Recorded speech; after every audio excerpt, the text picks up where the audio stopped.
오늘도 하나님께서 저와 여러분에게 주시는 말씀은 히브리서 8장 1절 이하의 말씀을 통하여 새 언약을 보라 하신다는 말씀의 제목으로 하나님의 말씀이 전도될 때에 하나님의 목적, 계획, 뜻이 잘 들려져서 그 말씀에 순종할 때 주시는 참복을 마음껏 누리시는 저와 여러분 되기를 주의 이름으로 축원합니다.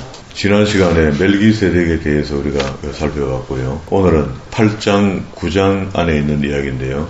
새 언약 이렇게 이야기를 하면은 우리는 성경 여기를 찾아보다가 에레미야 31장 31절 이하의 말씀과 에스겔서 36장 24절 이하의 말씀이 이 새 언약을 지칭하고 있다는 것을 알았고요. 그러면 하나님께서 왜 전액 계명, 처음 줬던 계명으로 우리의 구원에 이르는 믿음을 주셨으면 좋을 건데 중간에 가다가 또 다른 새 언약을 우리에게 주시면서 다시 변형시키는 것 같은 이런 느낌을 주는가? 거기에는 이유가 있다 이렇게 이야기를 해요. 그 이유가 9절에 있습니다. 8장 9절에 또 주께서 가라사대 내가 저희 열조들의 손을 잡고 애굽 땅에서 인도에서 내던 날에 저희와 세운 언약과 같이 아니하도다. 그러면 새 언약은 완전 다른 언약이다, 그죠? 반대되는 출애굽기 24장에 있었던 그 언약, 신명기 29장 15절에 있었던 그 언약, 그거하고는 또 다르다라고 표현했습니다. 저희는 내 언약 안에 머물지 아니하므로 내가 저희를 돌아보지 아니하였다. 이유가 나왔어요. 이유가. 그게 구약이 잘못되어서 구약을 우리가 안 지킨다. 상관없이 새로운 언약을 가져와서 예수 그리스도께서 다시 복음을 우리에게 전해줬는가. 그게 아니고 구약을 줬더니 구약 안에 머물지 않았다. 지키지 않았다. 그런 말입니다. 지키지 않으니 그대로 놔두면 처음부터 지옥 갈 판이니 그렇게 어쩔 수 없이 하나님께서 방법을 다시 하나 제안한 것이 율법을 복음으로 해석할 수 있는 새 언약의 시대를 열어주겠다 했던 것이 에레미야 31장 31절, 에스겔 36장 24절 이하에 있는 말씀을 가지고 알게 한 거죠. 그러면서 여기 13절에 보면 새 언약이라 말씀하셨음에 첫 것은 낡아지게 하신 것이니 낡아지고 쇠하는 것은 없어지는 것이라 했죠. 그리고 앞에 7장 18절에 보면은요. 전옛 계명이 연약하여 무익함으로 폐하였고 이렇게 하는데 요거는 이야기가 좀 달라집니다. 구약이라고 지켜오던 구약의 말씀들이 연약하다 이렇게 하는데 하나님의 말씀은 연약할 수가 없고요. 유대인들의 유전 속에 들어있는 언약을 이야기하는 겁니다. 이게 원 언약은 오경 속에 들어있는데 오경을 해석하고 번역하고 이렇게 해서 많은 성경이 만들어졌다 했잖아요. 비슷한 책들이. 이 관하여 되는 책들을 많이 만들었는데 그 책들을 성경 오경보다 더 중요하게 유대인들이 지켜왔거든요. 그 지켜온 것들을 이제 전부 다 그걸 갖다가 골로새서에서는 의문에 쓴 정서 이렇게 했거든요. 그 의문에 쓴 정서를 도말하시고 언제 그리스도께서 복음을 전하시고 난 뒤에 정점에 이르렀을 때 십자가에 못 박히는 순간에 저주의 십자가와 함께 모든 의문에 쓴 정서를 다 도말하시고 그리고 다시 그가 십자가에서 부활하심으로 오경에 관하여 책은 다 도말했고 오경을 새롭게 올려놓은 겁니다. 그렇게 오경을 바로 믿게 되면 문제가 없는데 오경에 관한 책을 믿었기 때문에 그걸 도말하시고 오경을 새롭게 만들어 놓은 거죠. 그러면 구약이나 신약이나 똑같은 게 되는 겁니다. 그래서 구약 안에 오경 속의 핵심이 하나님이 우리에게 주신 율법의 핵심이 십계명이 되잖아요. 출애굽기 20장에서 받았던 것. 그 십계명이 지금도 여전히 십계명은 우리에게 요구되고 있거든요. 그게 핵이다 말 핵. 핵심 되는 말씀이 주님께서 신약에 오셔서 산상수훈을 통해서 간음하지 말라, 살인하지 말라 이렇게 가르쳐 준 겁니다. 그걸 이제 율법을 복음으로 정확하게 설명한 거죠. 그렇게 하고 난 뒤에 그때 당시에 사람들 잘 몰랐을 겁니다. 그 시간이 지나면서 이게 이래 된 거구나 하고 이제는 이제 알게 된 거죠. 그래서 히브리서 기자도 개신교를 믿다가 다시 갑자기 이제 불안해서 돌아가는 유대인들에게 이제는 너희에게 그리스도께서 오셔서 새 언약을 안 주셨나? 그런데 그 새 언약을 뒤로하고 의문에 쓴 정서로 돌아가려 하나 그런 말이거든요. 그래서 8장 6절에도 보면 그러나 이제 그가 아름다운 직분을 얻었으니 이는 더 좋은 약속으로 세우신 더 좋은 언약의 중보시라. 7절 저 첫 언약이 무엄하였다면 둘째 것을 요구할 일이 없었거니와 할 때 이거 잘못하면 또 착각할 수가 있거든요. 구약은 없어지고 신약만 우리한테 유효하다 이렇게 생각할 수 있다고요. 저희를 허물하여 일렀으되 책망했단 말이죠. 주께서 가라사대 볼지어다 날이 이르더니 내가 이스라엘 집과 유다의 집, 그럼 남쪽과 북쪽에게 이런 말입니다. 새 언약을 세우겠다 했죠. 그러니까 우리가 오해할 만한 건 사실 하나도 없습니다. 자꾸 안 믿으려 하니까 오해가 되는 거고요. 그러니까 구약의 율법이 어렵다고 생각하니까 어렵죠. 성경에는 그런 말이 없는데 유대인들은 생각하기를요, 배워오기를, 의문에 쓴 정수를 배워왔기 때문에 정결례를 치르라 하나님께서 이렇게 이야기해놨더니 정결례를 잘 치르려면 어떻게 해야 된다는 법을 만드는 겁니다. 그게 하나님 주신 법도 아니야. 물론 열심히 특심을 내다 보니까 조금 더 추가돼서 어려워졌다는 것은 이건 좀 이해가 되는데, 그렇다고 해서 하나님의 말씀을 변개시킬 수 없거든요. 왜곡시킬 수 없잖아요. 하나님이 오경에서 정결해라 이렇게 이야기하면 정결하고 성결하면 되죠. 그런데 성결이 뭐냐 하고 지도자들이 가르치기 시작한 겁니다. 흐르는 물에다가 물을 앞으로 몇 번, 뒤로 몇 번 이렇게 씻는 방법을 제시한 겁니다. 그렇게 해야만이 깨끗하게 되지 않겠는가. 안식일을 잘 지키라 할 때 안식일 날 일하지 마라 하나님께서 이렇게 가르쳐 줬거든요. 구약에서. 그렇게 하니까 그 안식에 일하는 정도는 어디까지며 하지 않는 정도는 어디까지인가. 그럼 안식일 날 걸어가는 메타는 몇 메다를 걸어가면 되는가. 이걸 규범을 정하기 시작하는 겁니다. 처음에는 그게 참 하나님의 말씀을 잘 지켜가는 것으로 보여지잖아요. 그런데 자꾸 그 지도자들의 이야기를 들어보니까 본문은 떠나버리고 의식법이 더 커지기 시작하는 겁니다. 추가로 만드는 법이 더 범위가 넓어지고 커지고 이거 지키다가 이걸 못 지키게 된 겁니다. 이 상황이 벌어지니까 하나님께서 새 언약을 주신 거죠.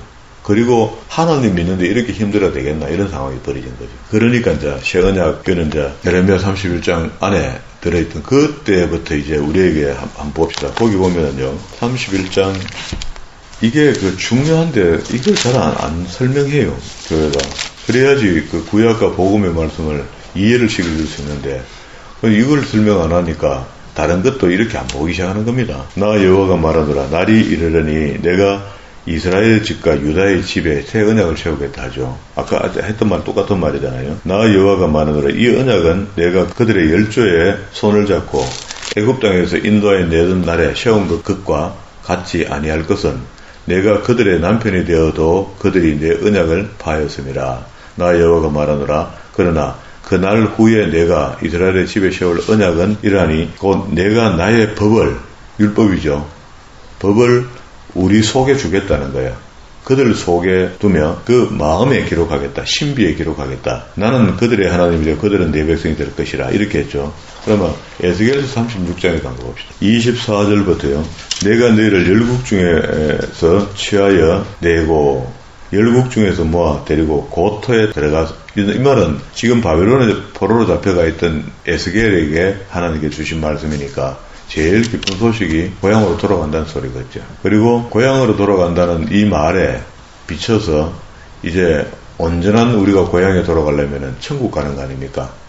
거기에 천국 가려면 어떻게 하면 가겠노? 지금 여기는 지금 죄로 인하여 붙잡혀 온 상태고, 근데 완전한 천국에 들어가려면은 맑은 물로 너희에게 뿌려서 너희로 정결케 하되 곧 너희 더러운 것에서와 모든 우상을 섬김에서 너희를 정결케 할 것이며, 정결례를 치르라는 이야기죠.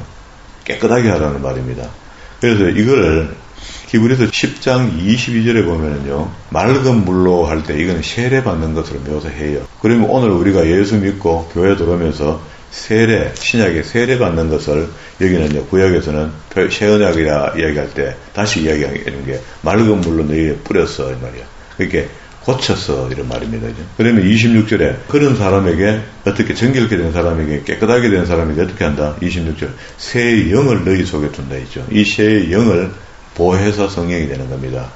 여기 요한복음 14장과 16장에서 예수님께서 오셔서 직접 보혜사 성령을 진리의 영이라 이렇게 표현하면서 우리한테 설명했거든요. 그러면 새 영을 너희 속에 두고 새 마음을 너희에게 주되 너희 육신에게 굳은 마음을 제하고 부드러운 마음을 줄 것이며 이렇게 했습니다. 그러니까 우리가 예수 그리스도를 영접하고 난 뒤에 우리 마음속에 뭔가 충격이 오고 성령으로 인한 변화가 우리한테 생겨나면은 이런 현상이 벌어지는 겁니다. 그러니까 하나님의 말씀이 믿어지기 시작하는 거라. 그런데 안 믿어지는 사람은요, 그 마음이 경화되어 있는 겁니다. 굳어져 있다. 그리고 27절에 내 신을 너희 속에 두어 너희로 율례를 행하게 하려니 하죠. 는 명확하지 않습니까? 로마서 8장 1절부터 4절까지 그 이야기하는 게 이 말씀 아닙니까? 그러면 내 신을 너희 속에 두어 너희로 신이 오면은 우리한테 무슨 일을 한다고? 기적과 이적을 일으킨다. 물론 그럴 수 있죠. 상황에 따라 주의 성령께서 우리를 보호하시려고 이적과 기적을 보게도 하실 수 있겠지만 성경에는 그렇게 이야기를 하지 않고요. 그가 우리에게 임하시면은 율례를 행하게 하려니 너희가 내 규례를 지켜 행하게 된다는 겁니다. 성신이 우리에게 돌아오면은 우리한테 나타나는 현상은 율례를 구약의 말씀이 없어졌는데 어떻게 행합니까? 그대로 살아있는 겁니다. 그게 오해한 겁니다. 우리가 구약을 그리스도께서 오셔서 폐한 것이 아니고 완전케 하여 주신 거잖아요. 그래서 영으로 더 완전케 해준 겁니다. 영적으로. 그러면은 이제 마음으로 먹었던 것도 범죄가 된다는 것을 선명하게 설명해 준 거잖아요. 그리고 간음하지 말라. 십계명에는 그렇게 이야기했지만 내가 너희에게 다시 이야기하는데 이제는 엄탐한 마음만 먹어도 그 간음한 것이다. 이렇게 되니까 사실 우리가 간음한 사람이 회개한다면은 우리는 간음하지 않았지만은 마음으로 생각으로 간음한 것이 죄가 되니까 범죄한 것입니다. 그러면 그걸에 대해서 성령께서 깨달음을 주면은 우리가 회개해야 되는 거죠. 살인도 똑같습니다. 남을 미워하는 마음이 내한테 강하게 임하여지면은 그것으로 인하여 내가 살인과 똑같은 죄를 범했구나 하고 회개해야 돼요. 회개. 이게 신약의 사람이거든요. 그런 영적의 감각을 가지려면은 성령님과 굉장히 밀접해야 됩니다. 우리는 그런 걸 교회에서 잘 안 가르쳤기 때문에 구원받은 것만 자꾸 설명하잖아요. 그런데 구원받은 사람들을 점검해 보니까 구원이 시원찮다는 겁니다. 바르지 않다는 겁니다. 구원받은 사람에게 나타나는 분명한 현상을 성경은 설명하는데 그런 현상들이 안 나타난다는 거예요. 여기도 구약에서 약속하신 대로 성령이 우리에게 임하시면 했거든요. 임하시면은 율법을 지킨다는 말이 구약 성경, 신약 성경 전체를 다 받아들이고 감사함으로 그걸 믿는다는 이야기입니다. 안 믿는 사람이 어떻게 성경이 있다 합니까? 자기 속에. 그거는 거짓 영이 들어있는 겁니다. 대개는 다 그런 거예요. 대개는. 많은 사람들이 올바른 영을 받지 못하고 거짓 영을 받아서 헷갈리게 되어 있는 겁니다. 믿는 사람처럼 살고 있는 겁니다. 그러면 우리가 교회 안에 예수님께서 말씀하시기를 내가 올 때 믿음 있는 자를 보겠느냐 했는데 그걸 교회에 먼저 심판하실 거예요. 근데 보니까 없어. 한 사람도 없다는 거예요. 그러면은 지금 우리 시대에 오면은 우리도 믿음 없는 사람이 되는 겁니다. 주님 안 오셔야 돼. 우리 있을 때. 우리는 믿음 생활 하다 가면 되는 것이고. 그래야지 그게 좀 안전하죠. 그러나 주님 오시는 것을 궁극적으로는 우리가 주님이 심판주로 빨리 오실 것을, 이걸 심판하실 것을 우리는 원하죠.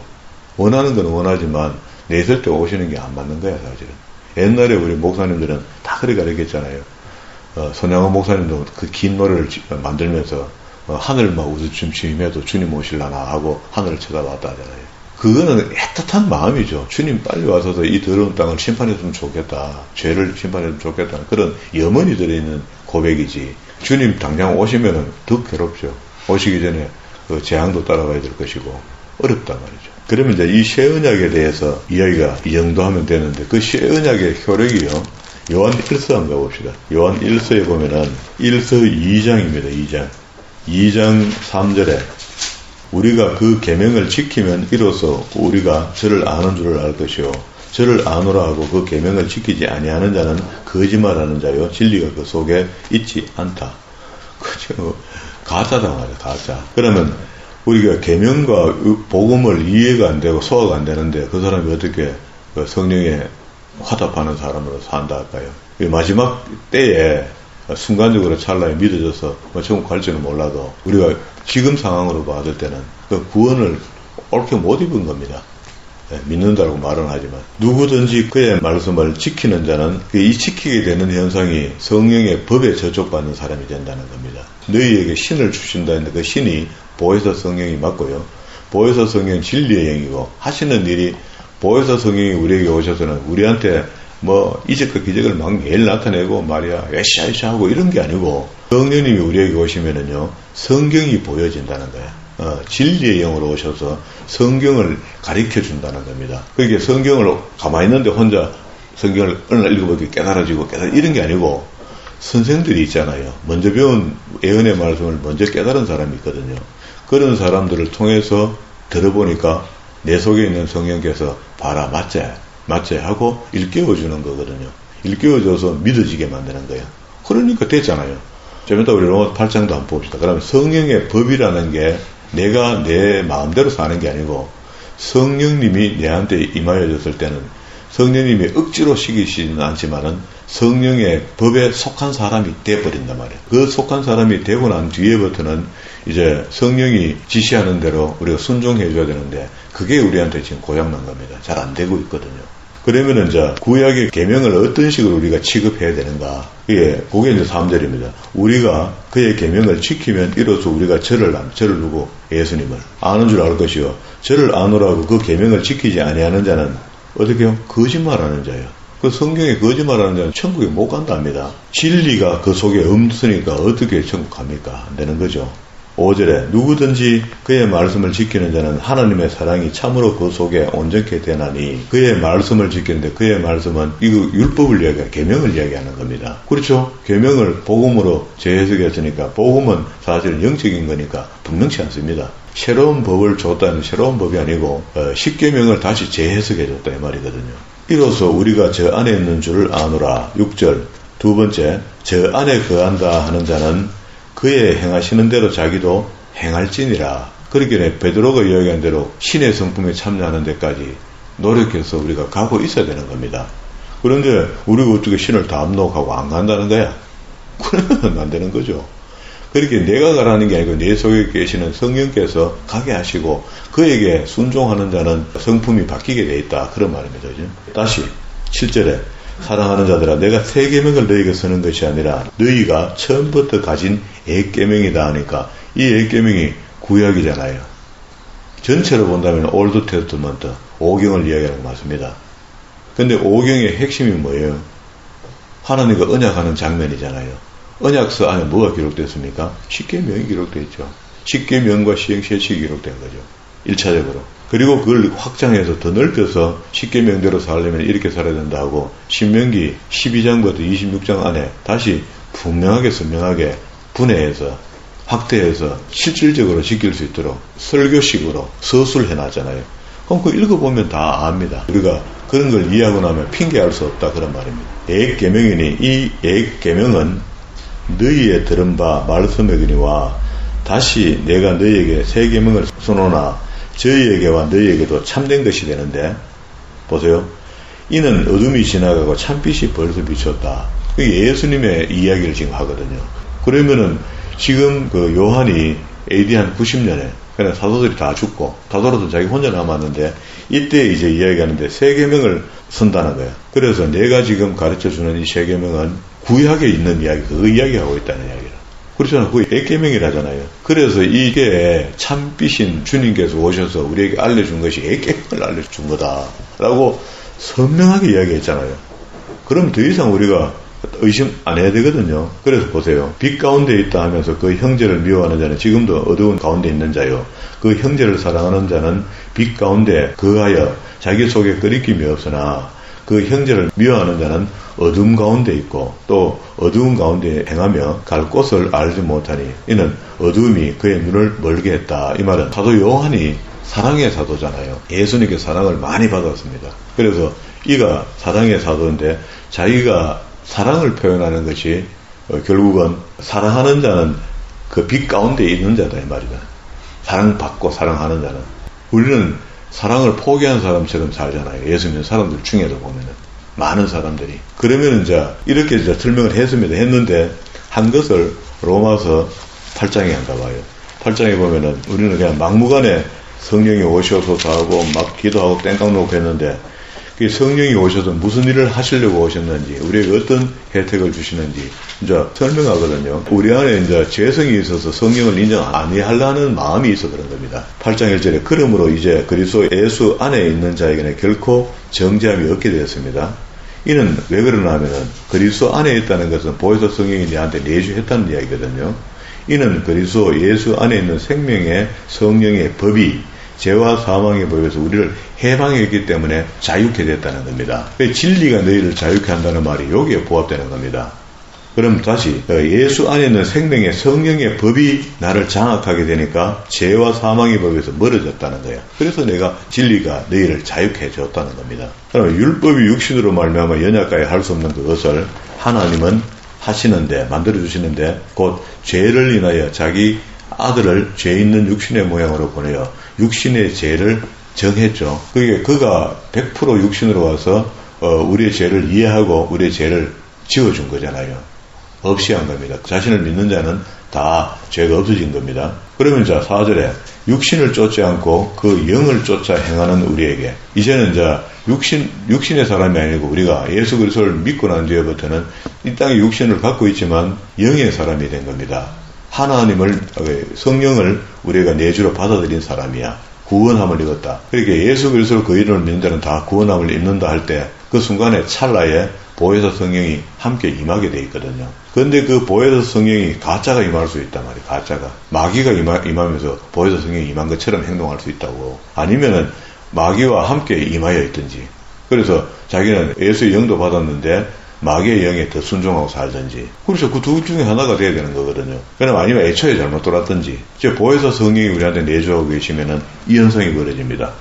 육신을 쫓지 않고 영을 쫓아 행하는 우리에게 율법의 요구를 이루어지게 한다는 거예요. 그럼 율법이 성령을 통해서 지금 신약시대고 AD 90년입니다. 90년인데도 불구하고 이렇게 가르치고 있는 겁니다. 이 가르침은 오늘 2000년인 지금도 우리가 이 가르침대로 봤을 때 성령이 우리 예수 믿을 때 요한복음 3장 16절의 말씀처럼 예수 그 이름을 믿는 자는 다 구원함을 입었으니까 보혜사 성령이 임하였고, 보혜사 성령이 임한다는 것은 보혜사 성령의 법에 저촉받는 사람이 되어야 되고, 법에 저촉받는다는 것은 그가 주장하는 계명의 율법을 우리가 지켜야 된다는 겁니다. 그런데 왜 신약 사람한테 율법 지키라 하노 하니까 그게 네가 지키라는 게 아니고 내가 도와줄게. 그것 때문에 여기 왔으니까 도와줄게 하고 성령이 율법을 준수할 수 있도록 그렇게 도와준다는 겁니다.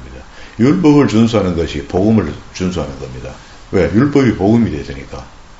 근데 우리는 그렇게 이렇게 설명하면 안 믿을래요. 그래서 구원받는 게 그렇게 쉽지 않습니다. 이게 믿어지도록 만드는 게 성령의 도우심인데 그 도우심을 의지 안 하면은요 안 믿어지는 겁니다. 왜? 성령께서 안 도와주시니까 안 믿어지는 거죠. 못 믿는 거죠. 그러면 이제 히브리서로 다시 돌아가서 마쳐야 되겠습니다. 뒤에 있는 거 성소하고 이야기를 다 같이 하면 이해가 빠른데 그래도 뭐 이 시간이 그렇게 안 되니까 오늘 본문의 말씀을 길게 읽었잖아요. 8장 1절부터 마지막 절까지 다 했는데요. 그 마지막에 보면은 13절에 새 언약이라 말씀하심에 첫 것은 낡아지게 하신 것이니 낡아지고 쇠하는 것은 없어져 가는 것이라 이렇게 했는데 이게 이제 이해가 그러니까 구약은 없어지고 신약만 우리가 받아들이면 되겠다 하는 오해를 자아낼 수 있는 건데 골로새서 이야기하는 그 말씀을 그대로 인용하면 됩니다.